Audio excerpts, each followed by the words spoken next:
welcome to the Duncan Edwards Foundation virtual tour.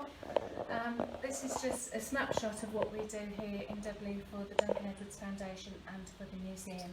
But before I start, you've noticed that I've got my B brooch on because of course today is the 3rd anniversary of the terror attacks that happened in Manchester.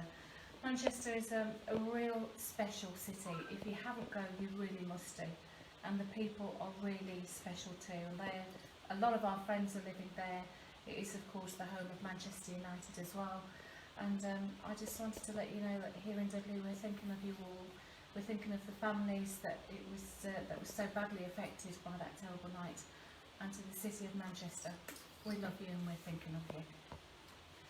So this is going to be a really potted history of what we do here, and this isn't going to be like John Gubber's show or like Anne Keegan's show, who are so wonderful at what they do.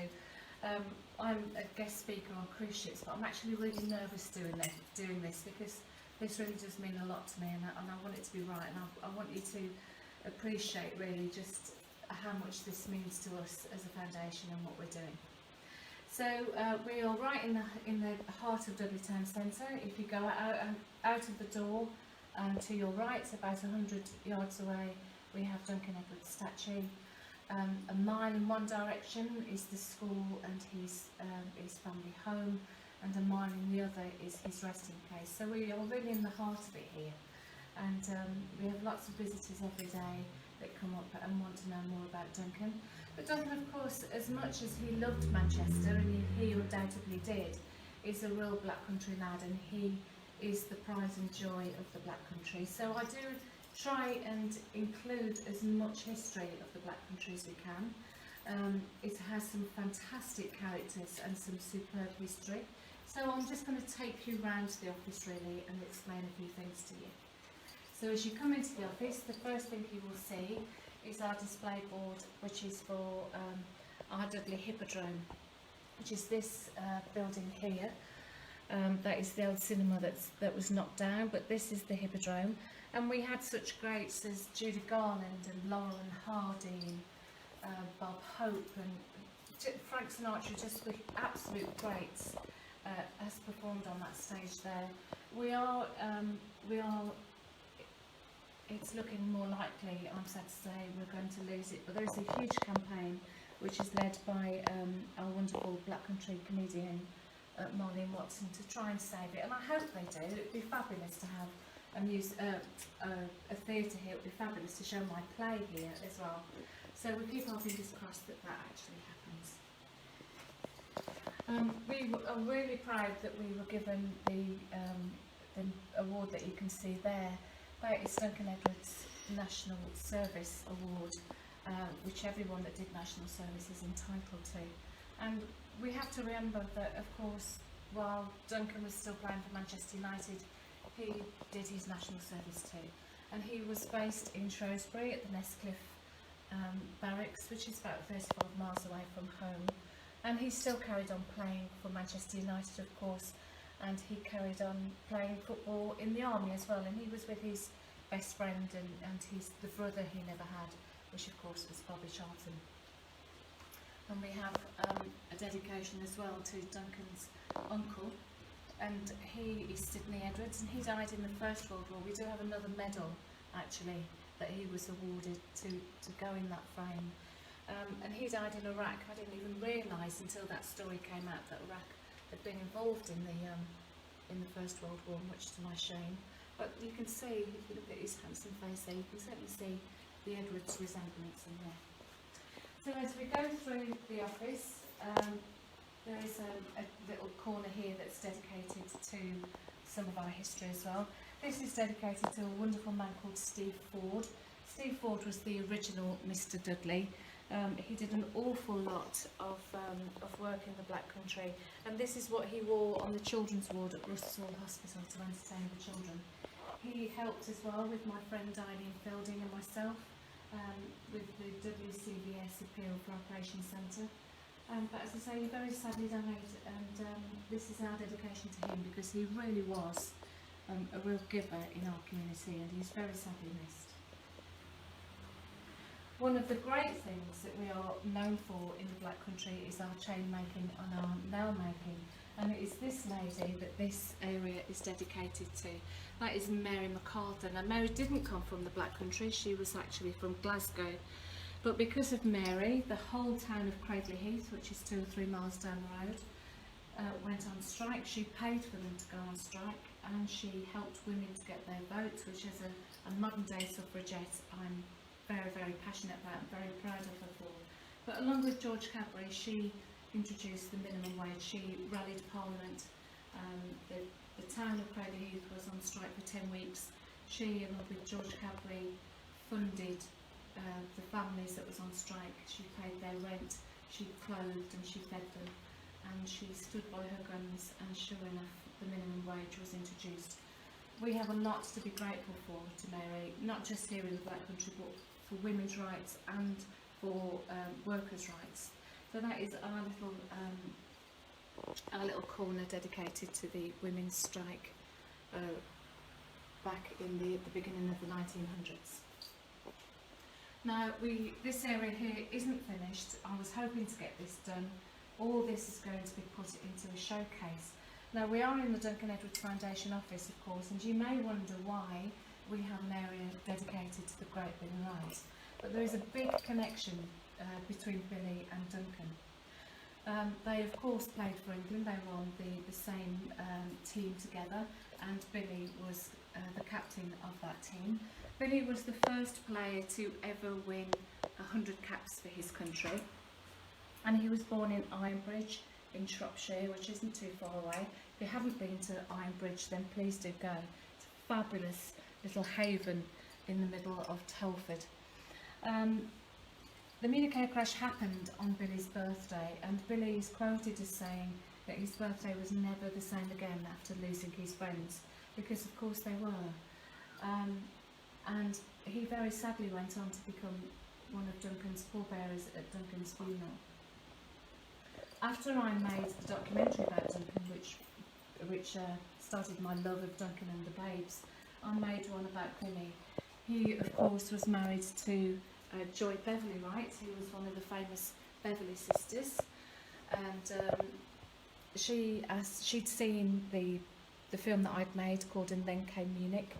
Jimmy Hill, the famous sports commentator, had showed her the copy of the film, and she wanted one made about Billy, and she contacted me and asked if I would, and that was an enormous pleasure to do that. But he's a real hero in our area, and the wonderful Graham Hughes, who's the former historian at Wolverhampton Wanderers, has very kindly loaned us a shirt that belonged to Billy, that he wore in 1954 when they played against Germany. All that is going to go into a showcase. It is going to be displayed properly, but of course lockdown came before I could manage to sort it. But soon as lockdown is over and the shops reopen, we're going to get that done properly, and hopefully Graham will be able to come along with Billy's daughter Vicky to officially open that properly for us. So this is my second home. I haven't been here for a few weeks. I have to say I've missed it, because I do sit here sometimes and just look through all the wonderful memorabilia and the photographs and read some of the stories that people have shared with me over the years. It isn't a huge collection in comparison to our wonderful friend Les, for example, Leslie in Manchester. His collection is outstanding. But it does mean a lot to me. A lot of it has been donated, and it is only a small part of it really, because as you can see I don't have the room to display all of it. But there are some really special pieces, and I do want to point out to you the Bayern Munich scarf there, which is one of my favourite pieces actually, because for the 60th anniversary I went over to Munich for the first time. And it really is an unforgettable experience. Not only the atmosphere and to see where the Babes lost their lives, and to go to the hospital where Duncan was cared for, but the reaction we got as well from the people in Germany. They were outstandingly welcoming to us, and I will always remember that. But on the 60th anniversary, on the actual day, when we were in tutoring, there was this wonderful service and act of remembrance for the babes, which will stay with me forever. And in the crowd, there was this gentleman wearing that scarf, obviously Bayern Munich supporter, a German man. I can't speak a word of German, and he couldn't speak English. But he saw my Duncan Edwards badge and pointed to it and said, "Duncan." And I said yes, and I gave it him, and I gave him my scarf. And in return, he gave me his scarf as well from Bayern Munich. And for a few minutes, two people that couldn't understand each other's language knew exactly what we were saying, and it was a really, really special moment. So that really did have to go onto my wall. But we've got lots of programmes and pieces of memorabilia that people have sent in. Wonderful poems by our overseas patron Tom Clare. Everybody knows Tom and everybody loves Tom, and one of his fabulous pieces of work is on our wall as well. Lots of photographs, lots of things from his life before Manchester United, so his Worcestershire schoolboy badges there as well, and a really wonderful piece of artwork that was given to us at one of Alan Wardle's dinners, which is the final handshake. That was really kindly donated to us, and it is signed by Harry Gregg, which makes it a real special. I don't know if that is a one-off or if there's several of those, but if there is several, then they are really limited, and it is a really special part of our collection which we love. So we do show pieces of film clips and videos and things that we want to show people and to acknowledge the exceptional work that other people are doing. And the one that we are highlighting at the moment is, of course, the religion, and that is made by our great friend John Gubber, who's recently become one of our directors. It is a wonderful piece of film making by John, and a must for any Manchester United supporter. So if you haven't got your copy, please do contact John. Everybody knows John, and add it to your collection, because it really is a fabulous piece of work. And I have to say, there's mine as well. I do show that occasionally. I'm sure a lot of you have already seen it, but that is what started my love of Duncan. Just a simple walk through the cemetery, knowing Duncan's name, not really knowing his story, wondering why this young lad was being remembered. So I did some research about him and ended up, after a very long story of not being able to get funding and was this the right thing to do, I made the film called And Then Came Munich. And it really is one of my proudest achievements, and it started my love of Duncan and my appreciation of the babes, and started some wonderful friendships that I've made with the United family. A lot of people come up to the office and they all want to know the connection between the red telephone and the Rover's return, and why I have a film here about Coronation Street. Now, I've always loved Coronation Street. I don't know why. Sometimes the acting is fabulous, sometimes it's abysmal, but I love it. And it wasn't until I went on a Coronation Street tour with my wonderful friend Rhys Ryan, who plays the part of Captain Thane in my up-and-coming play Keeping the Dream Alive, that I realised what the connection was. Coronation Street, of course, was written by the great Tony Warren, and he was huge friends with Eddie Coleman. And of course, when the babes died, and Eddie, as we all know, was one of the babes that died immediately from his injuries in the air crash, Tony Warren was devastated. He knew the Busby babes. He'd go out on a Saturday night with them and have a fabulous time with them, and they were just all young people having a lot of fun. And what is so wonderful about the babes, again, as we all know, is there was no airs and graces about them. Not like the players today. They would go to Old Trafford on their bikes, or they would catch the bus. And when they weren't on the pitch, when they were on the pitch, they were magnificent. But when they wasn't on the pitch, they were just one of the lads. And Tony was one of those lads with them. When he finally got his commission for Coronation Street, he took the very first script of it to Eddie Coleman's mum. And the house that Elsie Tanner lived in, I have to say, my favourite character of all time on Coronation Street. It was an exact replica of Eddie Coleman's house. And in fact, the opening scenes of Coronation Street when it was first aired was a replica of Archie Street, which is where, of course, Eddie Coleman lived. The two characters to have a telephone at the time was the Rover's Return and Elsie Tanner. And when they started to film it in colour, Elsie Tanner had a red phone for United. And very occasionally, if you watch carefully, you will see somewhere, either in the script or as a prop, there is a little nudge towards Manchester United. In fact, a few weeks ago, I said to Andy, my husband, look, a red telephone for United. And I love that. And I love that story. And it just made me love Coronation Street a little bit more. Sad, I know, but I do love it. So as we move further along, we have a replica here. That was made by our youth ambassador, who's Jack Probert from Priory Primary School. We have a really close link to Priory Primary School because, of course, that is the school that Duncan attended when he was a boy, and it's where the foundations of this fantastic career of his started. A few years ago, Sir Bobby Charlton came to Dudley once more, and he unveiled a blue plaque on Priory Park where Duncan used to play. And Stephen Edwards, who is another great stalwart of our community, got Sir Bobby Charlton to sign a Black Country t-shirt for us, and he very kindly donated it to us. Again, that is all going to be framed when we can get to the framers after lockdown. We have lots and lots of photographs and memorabilia.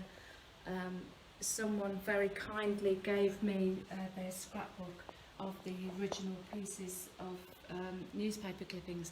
We don't have room, unfortunately, to show everything, but they are all in here, and anyone that comes up can just help themselves to have a look through. I'll get copies of them if they like.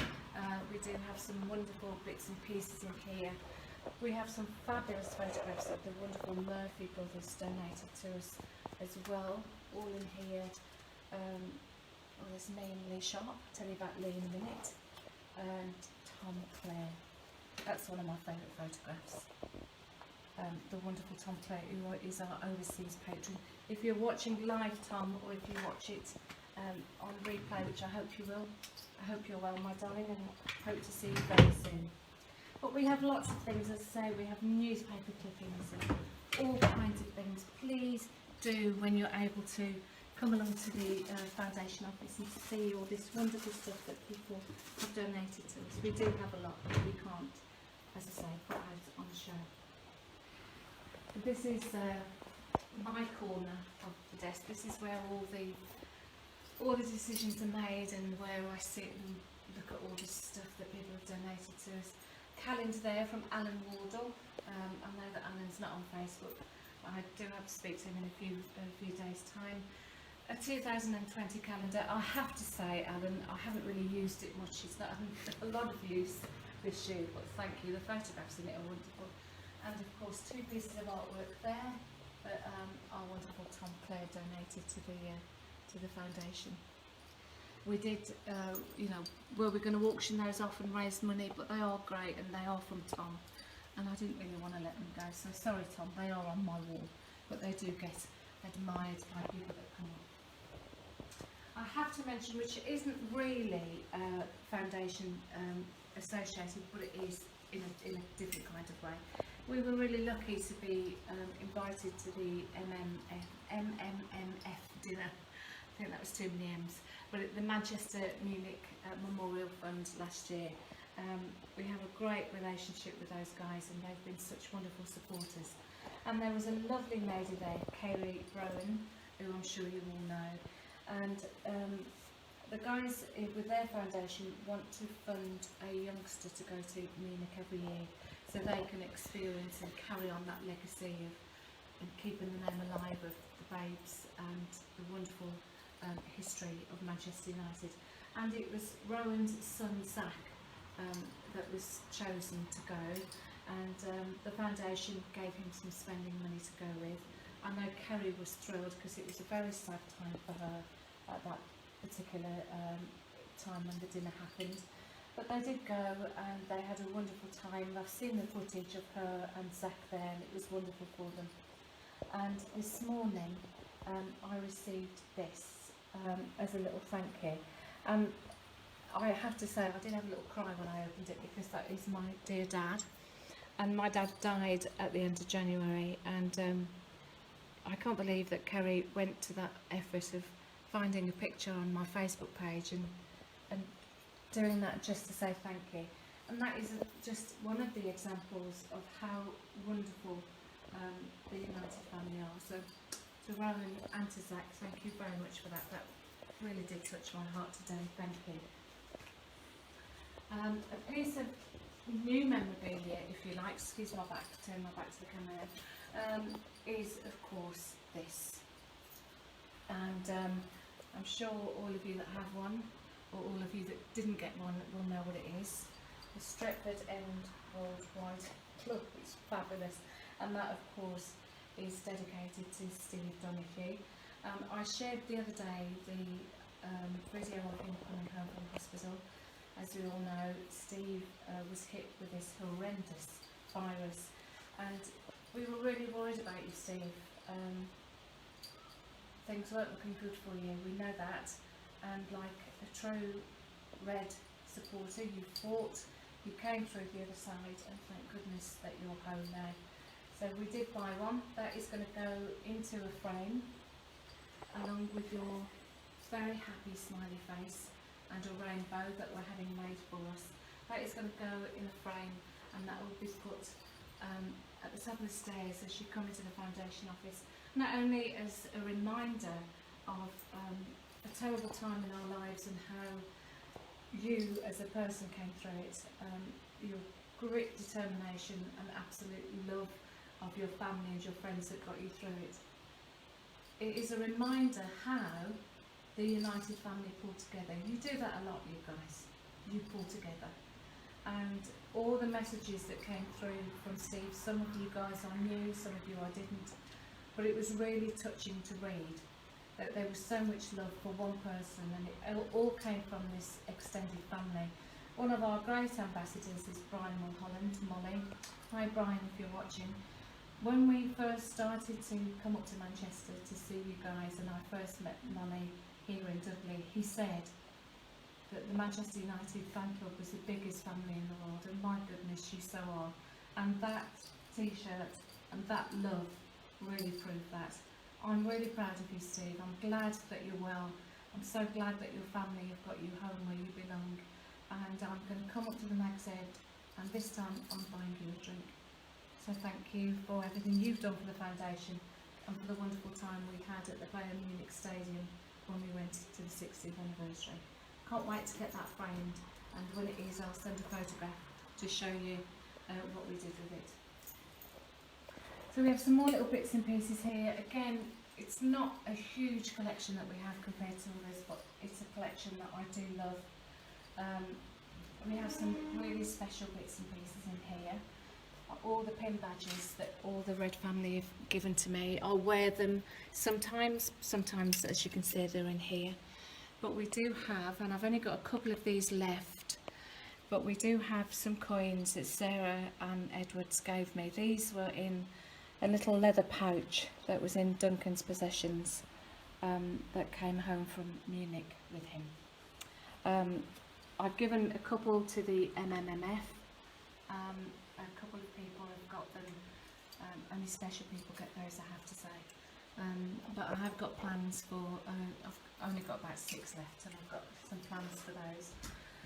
And we have Duncan's tie when he played for the Worcestershire schoolboys. So to think that this was Duncan's and he wore it is very, very special. And lots of little bits and pieces again that point to his army career and another life of Duncan's, if you see what I mean. And that is a little model of the car that was left on the drive that Duncan brought home in January 1958, and of course he never came home to see it again. That stayed on the driveway actually of the Duncan Edwards family home in Elm Road from the end of January, when he bought it back before he went back up to Manchester, to the end of December 1974, because his father Gladstone couldn't bear to part with it. I think that is such a sad story. One thing I didn't mention, of course, was this little hint of something that is coming up, a little pocket watch. It won't be significant to anybody at the moment, but it will be when you see the play that I've written called Keeping the Dream Alive. And it is about Duncan, but it's about the rest of the Busby babes, of course, and how the Munich air crash affected Manchester and the Red family and all of Duncan's family and friends as well. And that is dedicated really to this very special man, which is Jimmy Murphy, who I don't need to tell any of you what a special man this is and how much he means to the Red family. But Jimmy really does come out as a hero in the play, and I can't wait for all of you to see it, but especially the Murphy family, because, as I say, Jimmy really comes out as this bright, shining hero that he was. Duncan, of course, was a teetotaler. There's been other things done for Duncan. We decided we were going to make a cup of tea, because that was Duncan's thing. As soon as he walked in the door when he got home, he wanted a cup of tea, 2 sugars, a dash of milk, and some custard creams. So we had our own tea brewed. That is Duncan's brew number 6. It's proved very popular. We don't have a lot left actually, but that was our own little dedication to a teetotaler, Duncan Edwards. We are really lucky here at the foundation. We've got a great team around us, and the idea of the foundation is to raise funds for children who are good at sport, boys and girls, and it doesn't have to be football. Duncan was talented at lots of things actually. Any sport, anything to do with sport he was great at, and that includes Morris dancing and folk dancing, which is why I've got a CD there. I haven't taken it out of the pack. I don't know if I can actually stand it, but it is just a little snapshot again of another life that Duncan had. So it doesn't have to be sport that, it doesn't have to be football that we help children with. It could be tennis, it could be cricket, it could be boxing. As long as it's sport and they have this huge potential that Duncan did, we want to be able to provide funds for their travel, their kit or their training. But since the COVID-19 has struck Britain and we've gone into lockdown, there's not been, of course, much call to help children with their sports things. But there has been a call for other things in the community, and I'm really proud that the foundation has been able to provide care packs for key and care workers and PPE, and that's the thing that we're doing now. And between my other trustees and myself, we've decided that that's the way that we're going to go forward. That there are lots of people that need help for lots of different reasons, not just sport. So even though we're always going to be sport, it's going to be at the heart of us, we want to be a community group that can help people. So our board of trustees has now become our board of directors. Our patron is still, our president rather, is still Sir Bobby Charlton. Our patrons are Lee Sharp, the wonderful Wilf McGuinness. Our overseas patron is the wonderful Tom Clare, and Harry Gregg's daughter is our other patron. So that is still the same. Our board of directors is myself, who founded the foundation, my husband Andrew, who is being cameraman for you this evening, John Gubber, who we all know and love, of course, who I mentioned earlier, Mel Eves, who played for Wolverhampton Wanderers and for England, of course, Steve Austin from Dudley Town Football Club, Maria Parry from Advanced Accountancy here in Dudley, and the beautiful Catherine Wilday, whose sons are just super, every sport under the sun, and she's been a real godsend to us and has done so much to help our foundation. We also have lots of ambassadors as well, such as Richard Fisher from West Midlands Police, Dave Brown Hill, who actually really helped me with the foundation and its setting up, from Black Country Radio. Yeah, so I want to say a big shout out to Dave, because he does a lot for our community. So that's what we're trying to do here. It is only a very short snapshot into what we're doing, and I hope that for those of you that have been, you will come back and see how we've improved things. If you've not been, then please do come and say hello to us. Come and see the memorabilia that we've got. If you've got anything you want to share, then we will dedicate it to you. I really want to set up the international wall so that our wider United family can be involved in all this as well. The big thing that we're doing at the moment is for Steve Duncan. We're having a photo of Duncan made, which is, sorry to drag you over here, Andrew, but it is basically going to be this picture of Duncan, but it is made up of 1,000 words, and those words that we've chosen so far are, of course, the other babes' names: Jimmy Murphy, Bert Wally. All of the names that should be associated with Duncan are on there. And if you want your name included, we're asking for a £5 donation that you can send to PayPal me/Rose Cook Monk. We're asking for £5, but of course we will accept more. And that money will go to Steve Donahue's NHS fund that his daughter Leanne set up. And that is just our way of thanking the NHS for saving Steve's life and for what they are doing for countless of lives at the moment during this terrible time. It is not the standard of John or by Alan by any means, but I did want you to know what we're doing, that we please don't forget about us. We haven't forgotten about you, we haven't forgotten about Duncan and the babes. So I just wanted to show you really what we're doing and what it does mean to us. We have got a fundraiser on Bank Holiday Monday, so we've got some bits and pieces here. We're going to do an online auction. I'm going to do it on both pages, which is the Duncan Edwards Foundation page and the Rose Cook Monk page. So I'm going to photograph these items. We've got some lovely things that have been donated to us. This wonderful handmade snooker cue that was made and donated by Dean Jones. So thank you, Dean. So if you fancy a new snooker cue, put obviously your name will appear and how much you'd be willing to pay. And the person that bids the highest amount will get the goods, and with plus £1.95 postage and package. So we've got Duncan Edwards tie, we've got a copy of my DVD, we've got the Duncan Edwards tea, got the House of Commons Scotch whisky. Shame they don't try and drink some more, perhaps they would start and talk a bit of sense. But that was donated to us by Kieran Casey, so thank you, darling, for that. We've got Duncan Edwards mug, Duncan Edwards beer glass, a neck scarf, one of our t-shirts, and we've got 2 light up bottles, one with the Busby Babes on and one with Duncan on. We've got a little football set there, and we've got a piece of artwork that was framed for us by Johnny Hadley, otherwise known as Johnny Spangles. He's doing so much there up in Urbanston. So well done, Johnny, we're really proud of you, Don. Wish we were nearer to help you.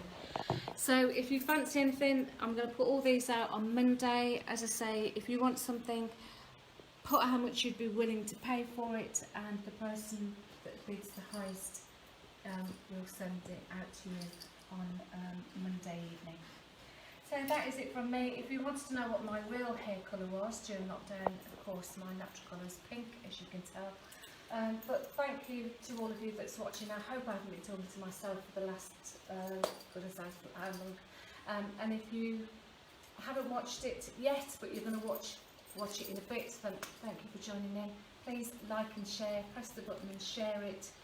Andrew's mouthing something to me and I can't lip read. What did you want to say, Danny? No, it's okay. Oh, he's not. He's gone shy, which is not like Andrew at all. If I've forgotten to mention anybody, then I'm really sorry. But now I think I'm just going to go and have a cup of Duncan's tea. I really, really hope that you're all keeping safe and well. It is a terrible time for all of us. We're all missing our family and friends.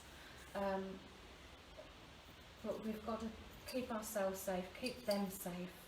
So still go out and enjoy the sunshine over bank holiday, but please socially distance yourself. because I need you to come and see me up here, so keep yourselves well. And whenever we get back to normal, whatever normal is, it'll be what you make it to be. So keep loving each other, keep loving United, and I'll see you soon. See ya.